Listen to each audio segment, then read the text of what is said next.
knows? Good afternoon and welcome to the Everton Daily Live. It is Tuesday the 23rd of January. There is 8 days to go. In the transfer, just off the transfer window. That's about 8 days to go. Didn't know there was a transfer club. Well, you know. I don't know. So yeah, doesn't look like anything's going to happen for Everton. Anyway, no. You know, takeovers pending. Nothing's happened there. Yeah, it's all very quiet. I mean, the reality is it's very quiet everywhere, but for our club, it is very, very quiet. Are you starting to think nothing will happen, or do you think something might happen on deadline day? No, I think I've had the same thought since September. 2003. September. But nothing's going to happen. Nothing's going to happen. Mm. Even if we like somehow sold somebody, I still don't think we buy anyone. Mm. So, and that's the fun of Everton. A lot of people haven't done any business though. No, that's no one. Just the way no it one's is. really Isn't done any business after. It's not a market to do business because of the silly rules. That's the way it is, isn't it? You know, you've got Newcastle, who people are knocking on the door of because they know they desperately need the money to bring people in. Well, not desperately need the money, desperately need the PSR reshaping. And who knows if Newcastle do get a couple out, maybe that pushes them into the market and they, firm up any interest they've got in Amadou Onana. But and then who knows? Then Everton would have to maybe bring in a couple.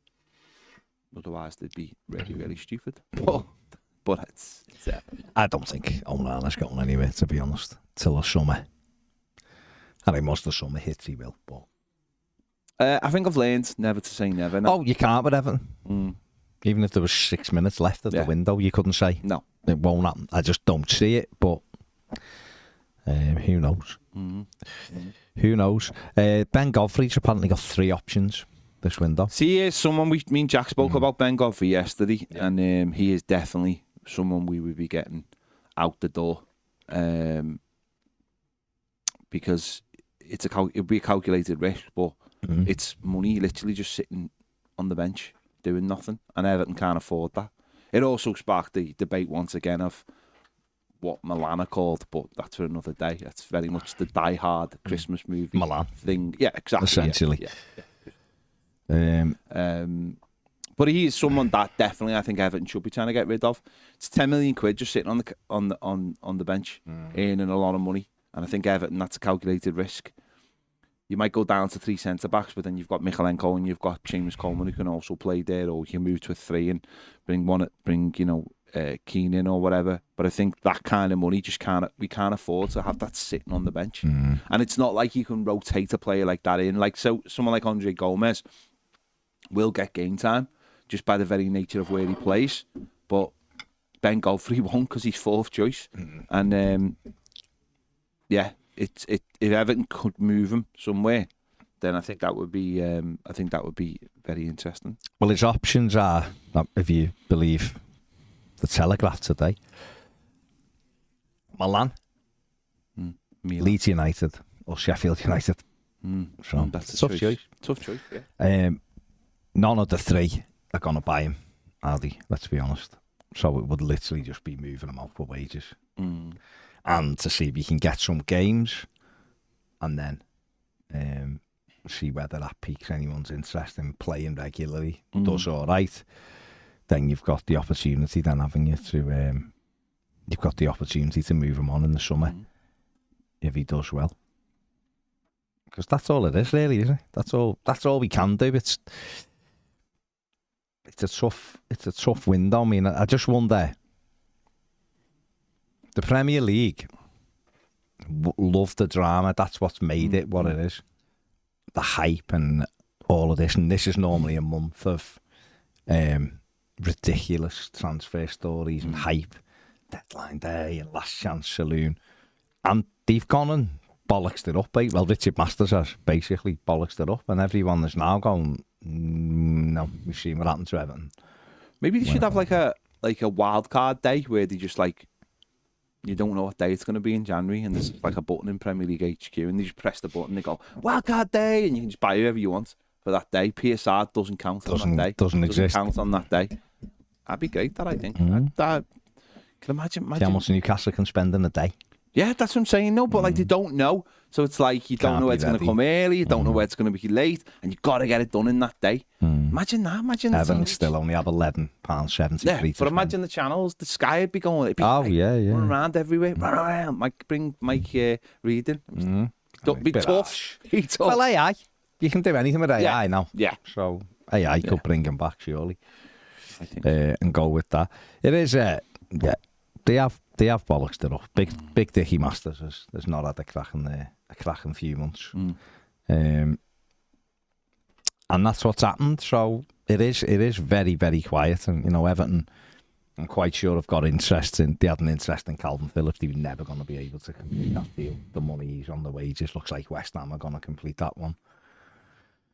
And one or two others, but without someone coming in and buying players, those deals are dead, aren't they? And, you know, maybe Dan Juma will leave. Yeah. And they'll be able to repackage that somewhere else. But it's not going to be for anyone who's their first, second, third, probably even fourth choice. Why play? Because anybody who they can get this late on who isn't playing in the team, so you can get them. Yeah. I'm just glad our squad's in such a good shape. The reality is, though, in the past, helps. In the past, we've moaned about it because we have had opportunities in the past, and poor planning has held us back, and terrible decision making. I'm not convinced it's simply money this time. It's simply we just don't have the money. We don't have the room.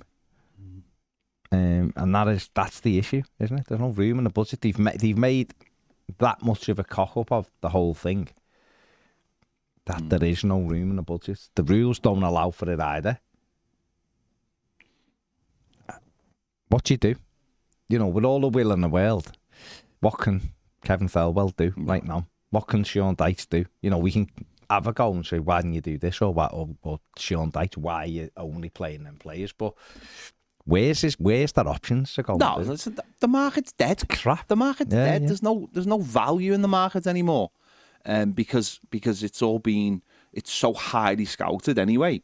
You know, Brighton bringing in Boca Junior players is just and then sending them straight out of Tisanum. It's like there's no market anymore like that. There used to be. There's no one with that. Like, there's just no world anymore where like we could get like a Pienaar deal over the line from like Dortmund. No. There's no you couldn't get Arteta those deals are dead. Those players are so well scouted and so well protected now that you just would not get those deals done now. And that's the other side of the problem, isn't it? It's not about if you've got the money. If you haven't got the money, you have to have the facilities, big man, and we don't have the facilities, so we aren't at either end of the.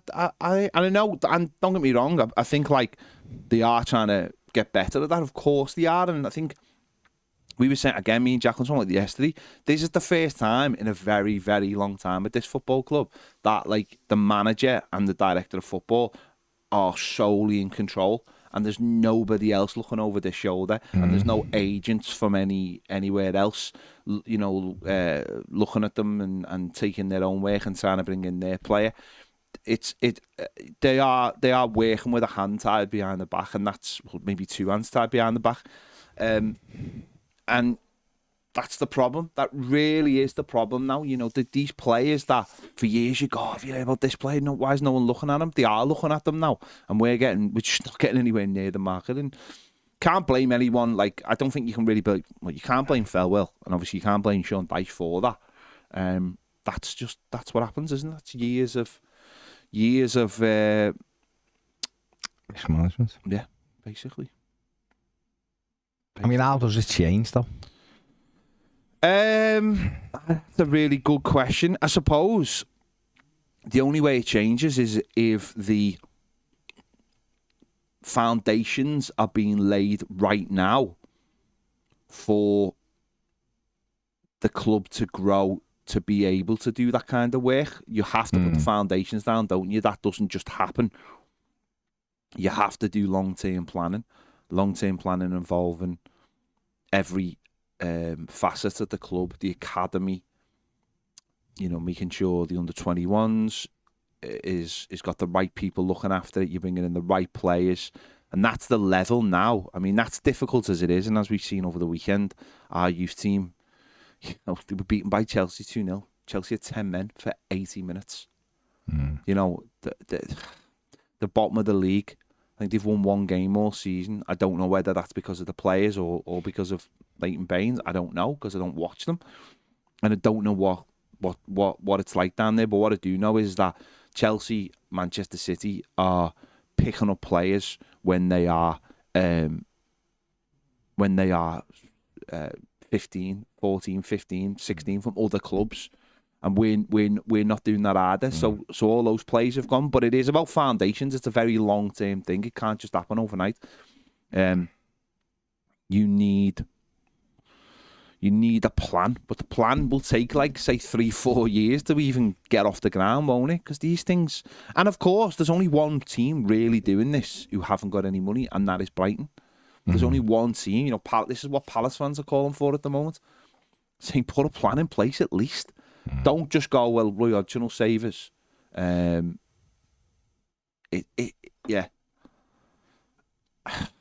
And I think what'll happen, at least with what's going on at the moment, is at least a plan will be able to be followed through, or at least be left in place, because of there's no other option. There's no other option. I'm not going to be sacking the manager. That will be sacking the director of football. It's all a bit mad. I think there's already a plan in place, isn't there? It's already underway. Kevin Thelwell said that it'll take a few years to come to fruition. But you're right, unless we actually make the numbers look healthier. This is where we are, aren't we? And the danger for Everton is the continual cutting. That is the real danger. Oh, yeah. You keep just selling and selling and selling and selling. There's nothing left. No. There's nothing left. So they need someone in to run the club better. This is where the takeover comes in. I don't know whether 777 will be a nightmare for Everton, or whether they'll be good for Everton, or whether they'll be owners for a short period of time and then sell again. I don't know. One thing I do know is Mashiri's out the door and isn't interested. What hasn't one of the main guys at 777 just left? Has he? I mean, who knows? Who knows what the whole thing? I don't. Yeah, no, what I'm saying. So which one? One of the money men, or one of the technical directors. Yeah. One of them's just left. Spurs, not Jones. Has he? Jones Spurs. No, not Spurs. The other one. Oh, Mladen, whatever. He went to Barnsley. Has he? Yeah. Oh, well, there you go. All of those top clubs that won him. He's left 777 to go to Barnsley. No, but I'm saying it's the thing, isn't it? Might have been offered better job safety or whatever, but this is the thing, isn't it? Is that the longer everything drags, people will start going, this not going to happen, no. I'm going to go here, or I'm going to go there. And the Premier League, rightly or wrongly, have just got us by the balls over, how can you let something drag on? I apologise for this fun chat. Yeah, I just realised how depressing this. No, we're just saying. Next 6 months are going to be really tough. They're going to be really, really tough. As an Evertonian, I think going to be really, really tough. Maybe the hardest 6 months we've had so far. Do you think? I genuinely believe that. I just genuinely believe it. Everything is going to be thrown up in the air in the next 6 months. I really believe that. I'm not blaming anyone for that going forward. I just mean I think it's going to be really, really tough. I think we're going to be faced with a lot of really tough challenges and a lot of anxious weights on the first appeal, then the second whatever happens with that, the football, the takeover. I think it's going to be a very, very tough 6 months on us as fans. I really do believe that, because we are so close to it. You know, the club continue to obviously continue to be, you know, borrowing money and all that kind of thing. All that is just such a worry. Or, you know, the lengths they've gone, even with 777, paying the money, you know, every month, putting money in every month, you know.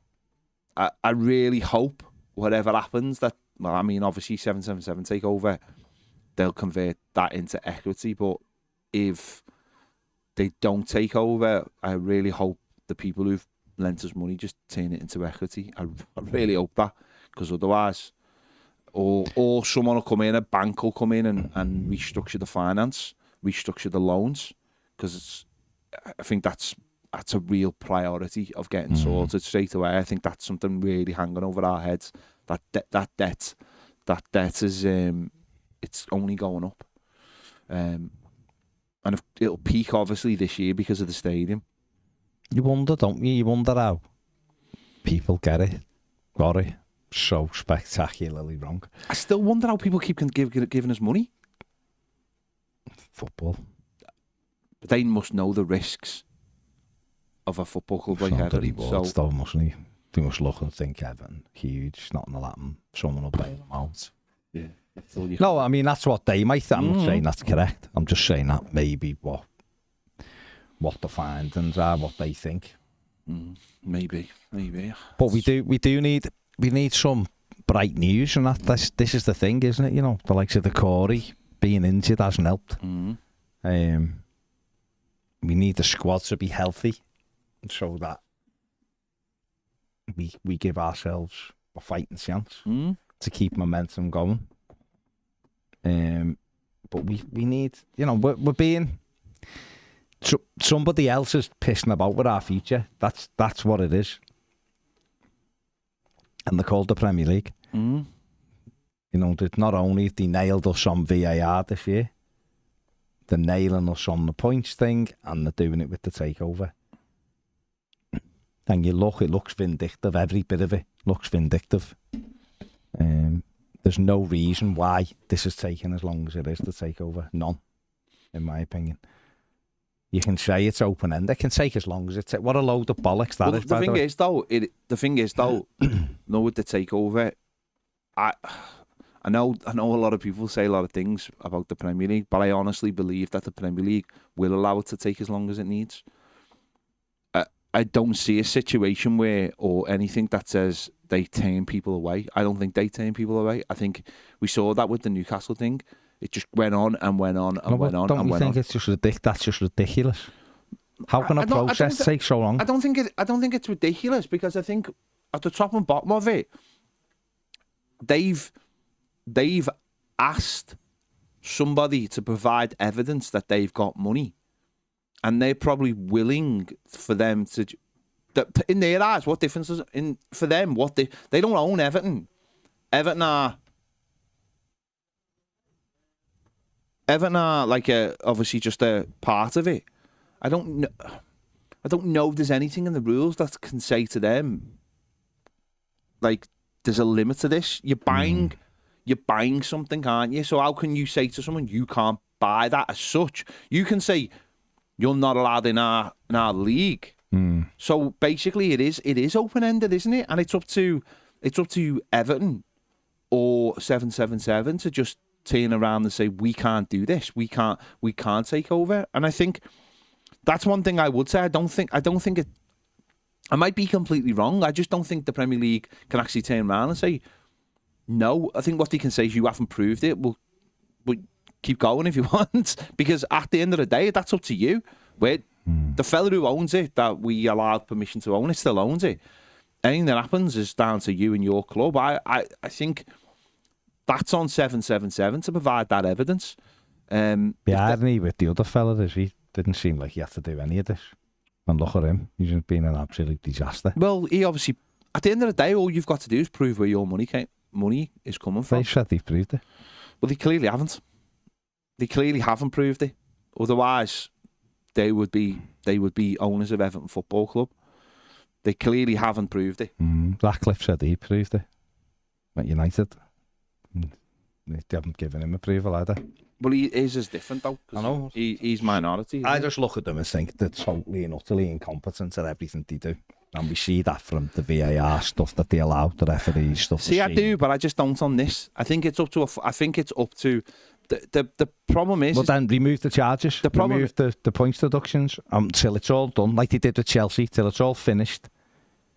And then go, right, this is where we are now. You've got a points deduction. You've got this, because they're just they're hammering us. But they're not the same things. No, but that was the reason why they didn't touch Chelsea. But this is where I don't blame the Premier League. I don't blame the Premier League on this for the simple reason. Yeah, but how can you, if they haven't been given, because if you do two things, this is my issue. It's not what they're doing. It's the fact that they're treating two things similar differently. That's what I will never understand with them.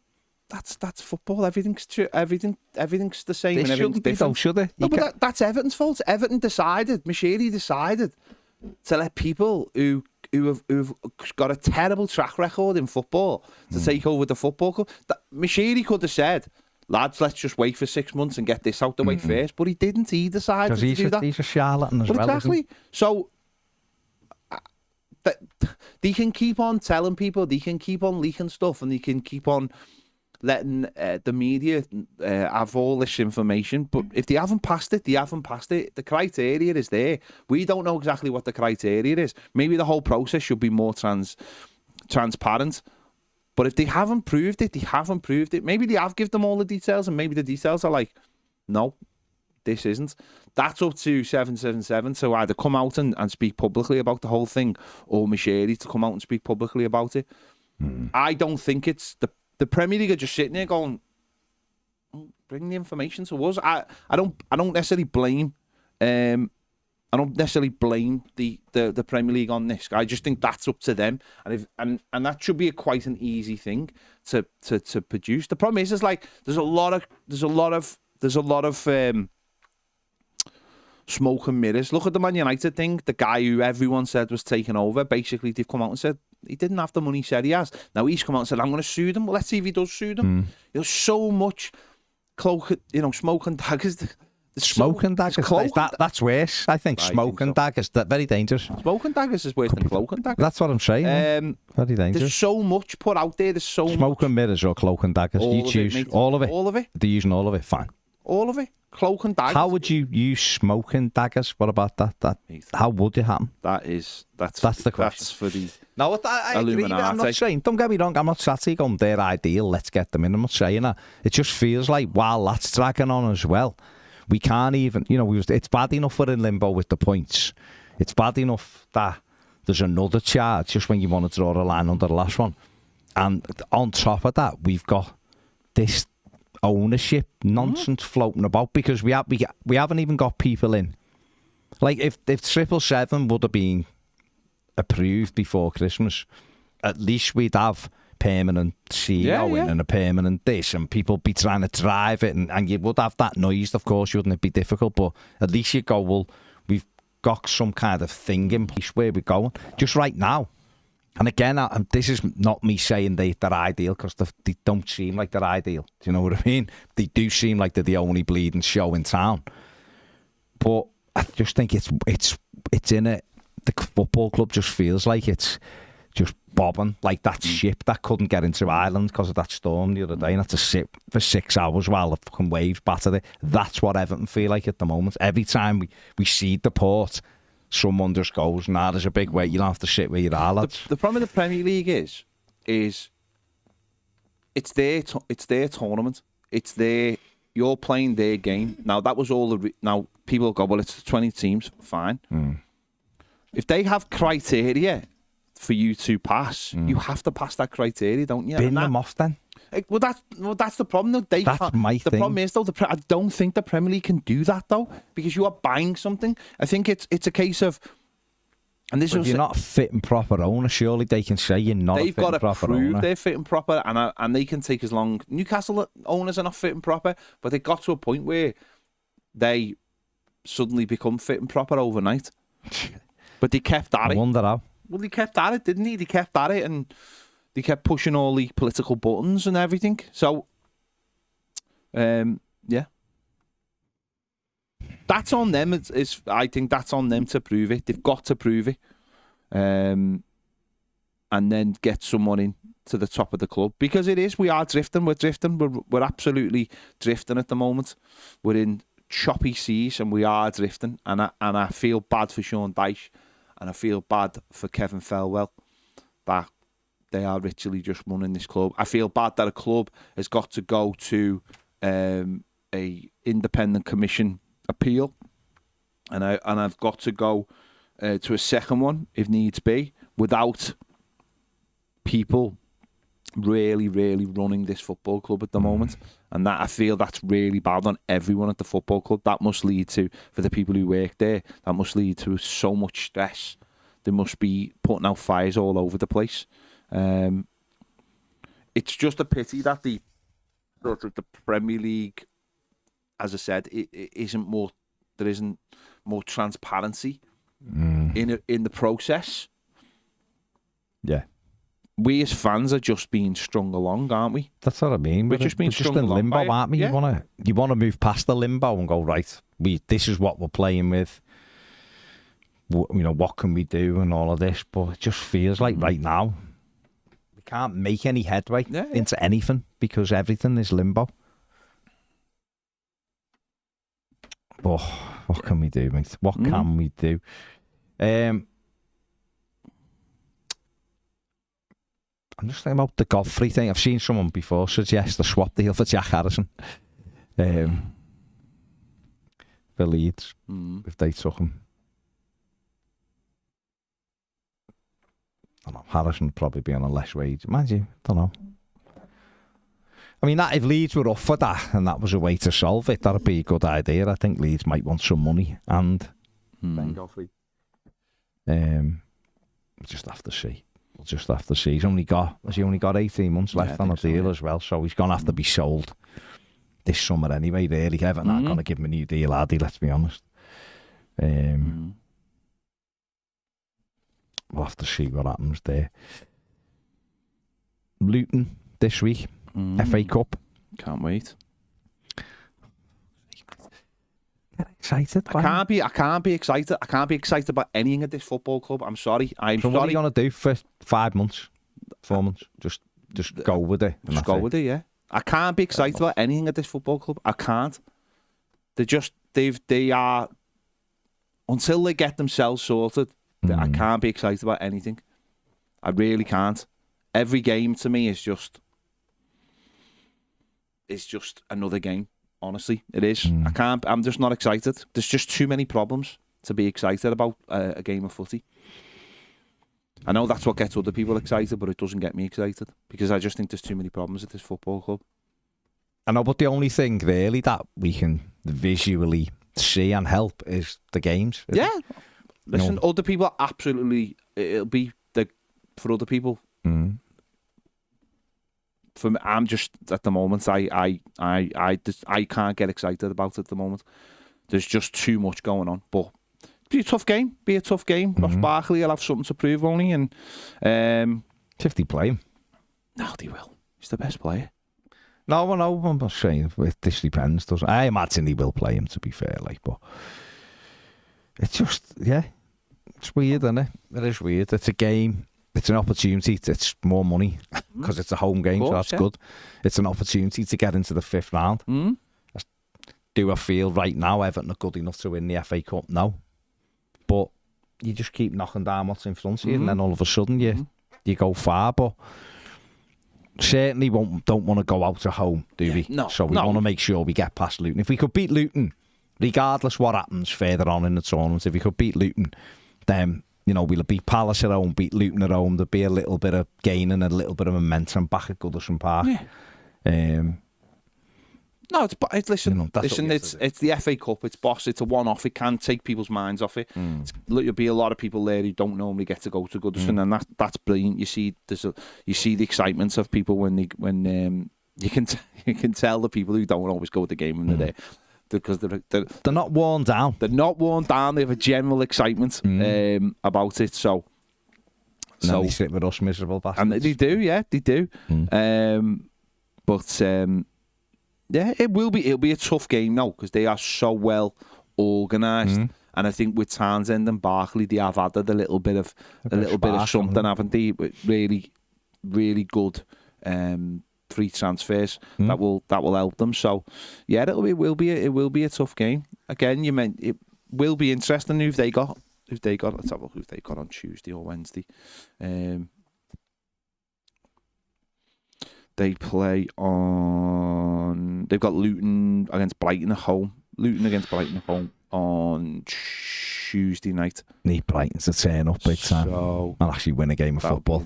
That'll be an interesting one. Because Brighton seemingly have forgotten how to win football matches. They just draw games, don't they? Yeah. But listen, Luton games in the FA Cup got a little bit of history, haven't they? From the 80s, there's a little bit of history there. So, it'd be interesting to see how they approach it with that game on Tuesday. Are they not bothered? Are they going to go full in, or are they going to leave a couple out if the squad's a little bit stretched? Will be interesting to know. For them, it'll be the opportunity to they'll think to put a bit of doubt in Everton's mind by beating them. Yeah. To say that we're right behind you and we're coming for you, so to speak. For us, it's like I just said, it's about trying to build that momentum of winning home games. We know we haven't been good enough, and we've won 3 Premier League games at home this season, which is embarrassing for any manager. It's absolutely embarrassing. But home game at the weekend, like I said, just beat Palace, got a clean sheet again, beat Luton. Then momentum starts. Then all of a sudden, we've won the last 2, and we go to Fulham. Fulham are a decent size, but beaten in the 2024. Exactly, that's how you'd have to look at it. Fulham might be celebrating the Carabao Cup final if they can get past Liverpool. Don't see it, but you never know. Yeah. And from then on, Spurs at home on the weekend. So by the time Tottenham come, if we have beaten Luton, then you start feeling that we can beat anyone at home. Spurs will be open because that's how Ange plays. We should have got a result at Tottenham. Should have. Let's beat Spurs at home. And that's what it's about. But just right now, because of the points, I'll be honest that the league is just far more important to me. But that doesn't mean I'm not going to be sat there hoping we can get through at the weekend. It'll be interesting what Sean Dyche, how he looks at it though, because obviously Doucoure. Doucoure's not playing. Yeah, he's not going to play him in it, is he? So therefore, will Seamus be available? Go with Gomez again and then see. See what happens there. Danjuma, will he be given any time? Will he be here? And and I'm sure he'll be saying that it's all about momentum, isn't it? Sometimes the Premier League, you're having a nice break from it. Like in '95 when we actually won the FA Cup, we were battling in relegation, and the cup kept coming round, and we'd win it. Nice distraction, and then just go again, win it, go again. And that's what we have to do this time and see where we are.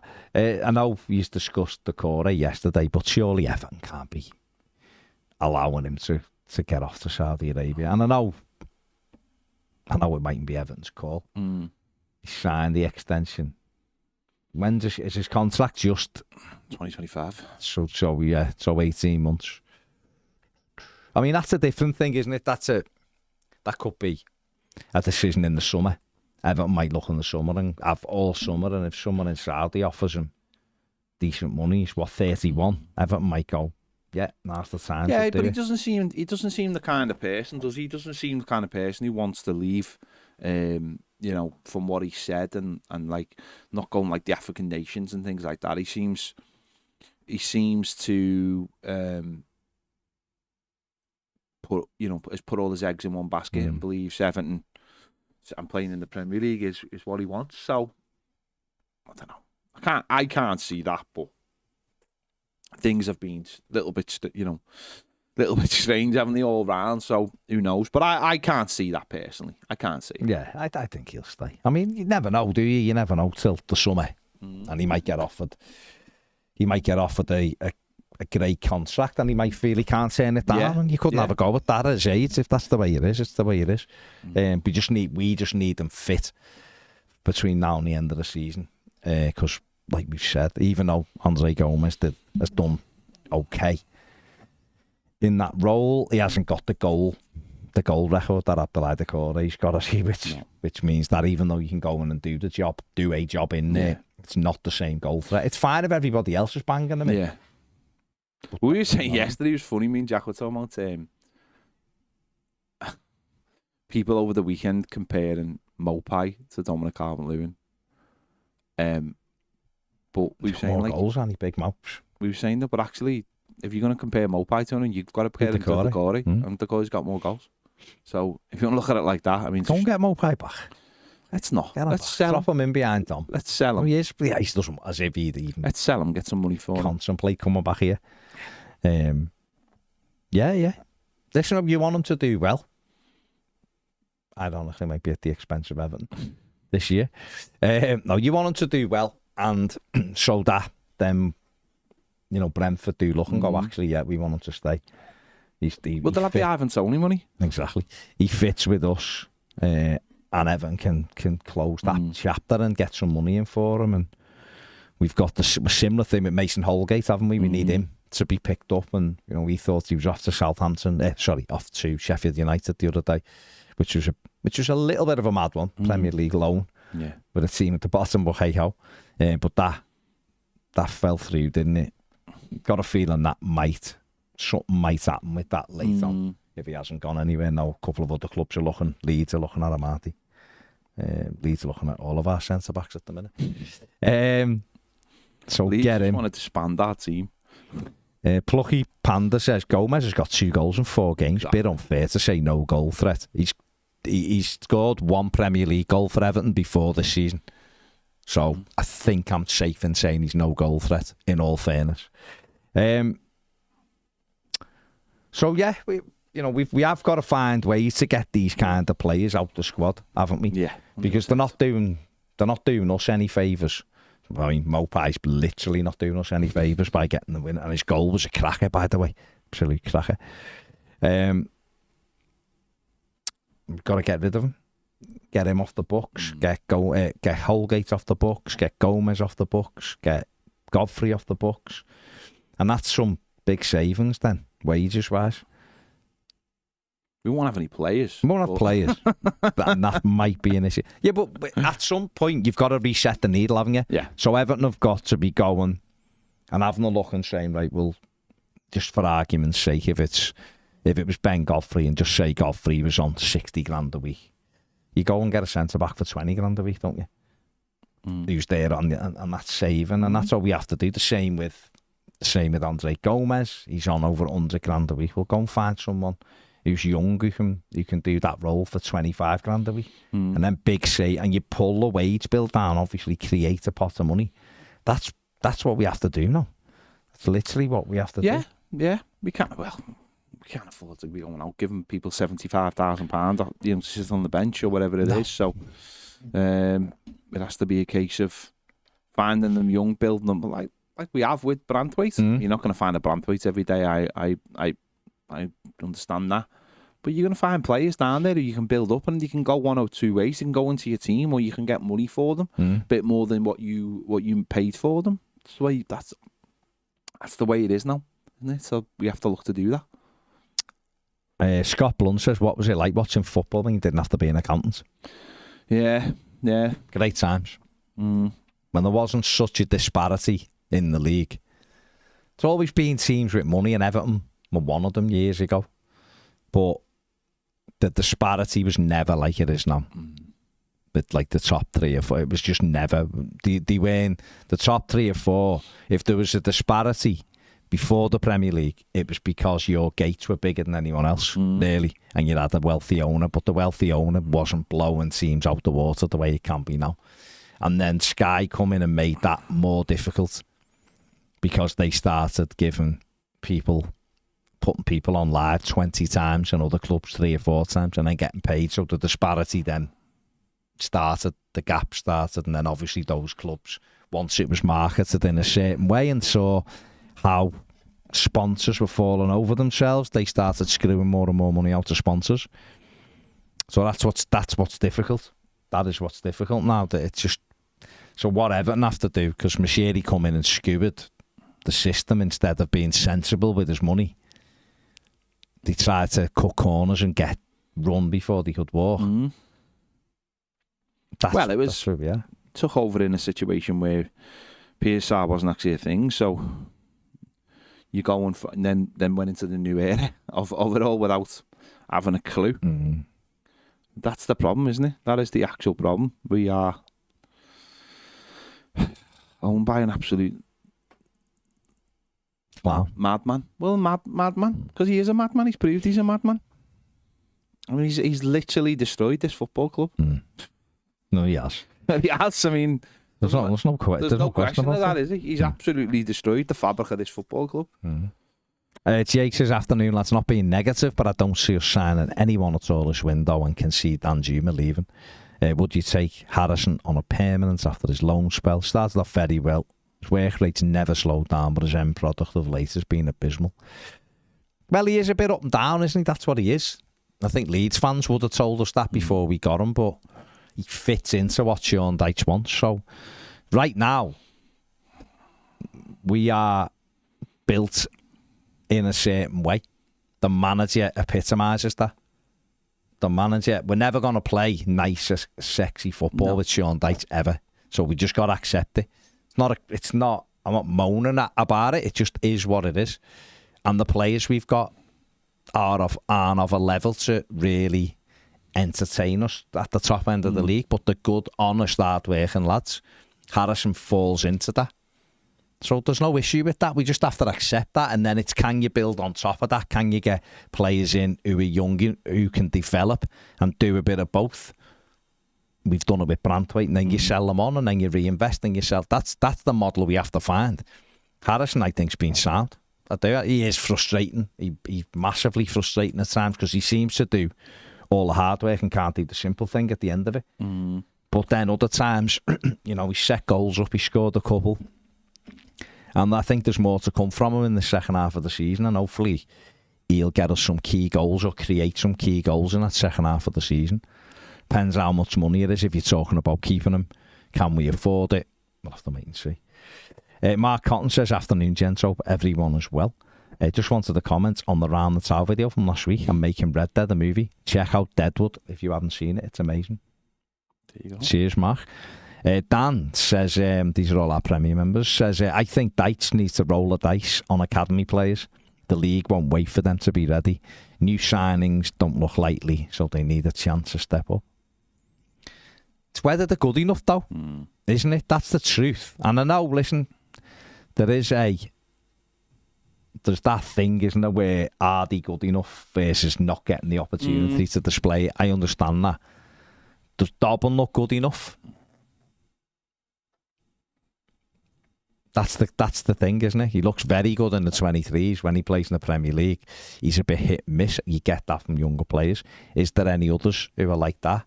Romain Dixon looks really good. He's a right back, but we've got 3 at the minute, so he'd find it difficult.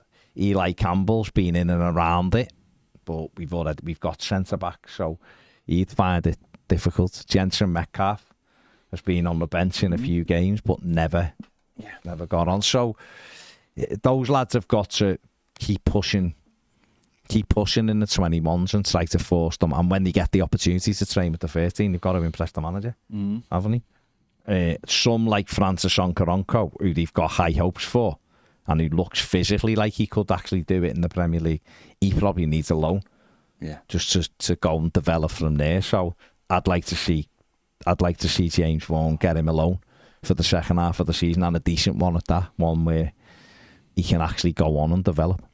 Maya says, afternoon fellas, already looking forward to the summer and wanting the season to just be over. I've felt like this the past few seasons. What's happened to enjoying football? What happened to that last run in fighting for Europe? How can you be excited about what's going on and off the pitch? You get 3 points and you go from 17 to 17th. Absolutely awful. Yeah, it's there. I mean, listen, what can we say? Martin says, would it be possible to get the Esk on? He seemed very confident on not breaching PSR for the latest accounts. Be great to hear his thoughts. He'd have to show his face, wouldn't he? But yeah, he was very confident, wasn't he? So, listen, if this Silk can get some... If his Silk The got Silk has got the, you know, the skill he reckons he has, then he should be getting some of these points back, which would mean that the other charge would go away. So, Rob says, afternoon from a wet Belfast, why has AOB disappeared from the collections section on Premier? I don't think it was ever in the collection section. But if you search for it on Premier, they'll come up. Julian says, afternoon, lads. Do you think we'd get more respect from the EPL if we started referring to ourselves as Everton subscribers? Who knows? Who knows? Fran says, completely agree with Ped, not bothering on Saturday. 40-year season ticket holder, losing interest in the game in general, won't be watching. This is on the poor ownership, and I can't understand how we got here. Got here because a fella didn't listen to advice, basically. Seen it all from that video someone did over the weekend about Reading, basically, and it was just just the same thing. The lad said, 2 owners bought the club, neither of them had a clue about football, so what did he do? They brought in their friendly neighbourhood Kia. Friendly neighbourhood agent, and he just basically went, yeah, I can get you that player. They were all his players. And he said, and basically said, Dave, that's what's destroyed the football club. And it just sounds so close to what we are. So, Jonathan says we could do with someone taking over us who owns another league, so we can get players like Holgate and Godfrey bought for 30 million, because no one has done that in the league before. Serious question: if we get a transfer ban, who would we be able to promote from the youth to fill in when needed? It's up to them, isn't it? Aronco. It'd be Barry. Paul Callow says, what are your thoughts on Liverpool Echo's report that the appeal may give us a transfer ban? Well, we wouldn't. I think Joe Thomas has done it, and he just said that's one of the things open to them. They might look and go, you can have the points back, but you're going to have a transfer ban. If that's the case. Everyone's guessing, aren't they, on that? No one actually knows because they don't. The people that might have had the little wink or whatever, but we won't know, will we? Everton will be hoping that the appeal works and that, and if they can get, I don't know, if they can actually win that, then that might put to bed the second one. That's what they'll be looking to do. That's why they've paid or are paying a lot of money for a top-class solicitor, is for that very reason. Because ultimately, money saved or money spent now will be money saved in the future. Yeah, absolutely it will. James Warland says, Ped, the option of watching whole of Masters of the Air in a cinema on your own on Saturday, or watching Everton versus Luton. Well, I'll be watching Everton versus Luton, won't I? No matter what happens, I'll be watching Everton versus Luton. What would you rather be doing? I'd rather be cutting my toenails. No, I wouldn't. I'd rather be at the match, but... Okay. James says, hello, El Ghazi. Let's get him in. Let's get El Ghazi. He's free, isn't he? Get him in. Get him in. Rod Ross says, I'm the Esk and so's my wife. Okay, a little Life of Brian reference there. Yeah, let's just see what happens. We have... it's all we can do, isn't it? Very quiet. It's... Yeah, like I said, it's very quiet everywhere. Not many teams doing anything, so whether or not people are going to leave it till the last few days, and then there might be a little bit of a flurry, I don't know, but I don't know whether Everton will be part of it. Can't see it, but who knows? Who knows? And Tom Riddle, we're leaving the last one with you, says, I genuinely struggle to believe that Mashiri is actually an accountant, to be honest. Yeah, it's difficult, isn't it? It is difficult. Right, we will be on More Than a Game at 2 o'clock. You don't have to go anywhere. Ned has put the magic there, so just stay where you are, and this'll get you over there to watch More Than a Game. Make sure you like and subscribe to the channel and do the same at More Than a Game. We'll see you in 7.5 minutes. Be there or be Dickie Masters.